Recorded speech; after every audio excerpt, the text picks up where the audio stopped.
মুর্শিদাবাদের ছেলেকে রাষ্ট্রপতি সম্মান, জঙ্গি দমনে বীরত্ব, গ্যালেন্ট্রি মেডেলে গর্বিত জলঙ্গির হিমাংশু। এই সম্মান শুধু তার ব্যক্তিগত সাফল্য নয়, এটি মুর্শিদাবাদের গর্ব, বাংলার গর্ব, সমগ্র দেশের গর্ব। মুর্শিদাবাদের জলঙ্গির প্রত্যন্ত চুয়াপাড়ার মাটির ঘর থেকে শুরু হওয়া এক সাধারণ ছেলের স্বপ্ন আজ তা পৌঁছে গেছে দেশের সর্বোচ্চ সম্মানের মঞ্চে। ৩৫ বছর বয়সী হিমাংশু হলদার পেশায় একজন সিআরপিএফ জওয়ান। দীর্ঘ ১৬ বছর ধরে দেশের সুরক্ষায় নিজেকে নিয়োজিত রেখেছেন তিনি।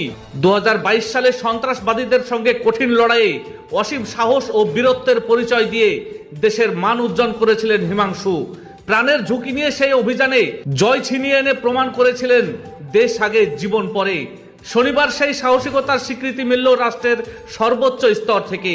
রাষ্ট্রপতির পক্ষ থেকে তাকে তুলে দেওয়া হয় মেডেল ফর গ্যালেন্ট্রি এবং সম্মানপত্র।